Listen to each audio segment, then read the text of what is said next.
Και εγώ το είπα, ας το σπίτι, που τα πάνε Στην λεφτά. υγεία σου. Ναι, πήγαινε εκεί σοκομεία, κάνει τέτοιο γιατρό, όλα. Και μετά να φέρω στο σπίτι και δεν μ' ακούει, δεν φέρνει. Ας το σπίτι, ας το για μένα. Εγώ το είπα, πρέπει να πας. Εκεί σοκομεία, πες το γιατρό, αυτό καλό είναι. Και δεν φέρνει, το βρήκε, από Γερμανία το βρήκε, γιατί έχει ζάχαρη, παίρνει φάρμακα πολλά εκεί, ένα σακούλα. Ναι.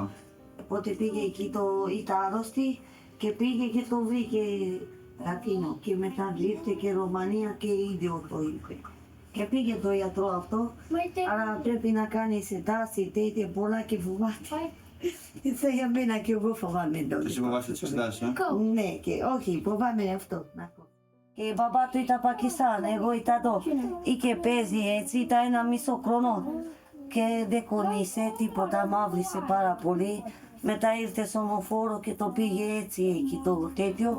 Το κράτησε 5 ώρες γιατρό και μετά με φέρε αγκαλιά και λέει εμείς έκαναμε ό,τι μπορούσαμε, ναι. αλλά δεν μπορούμε να το ζήσουμε.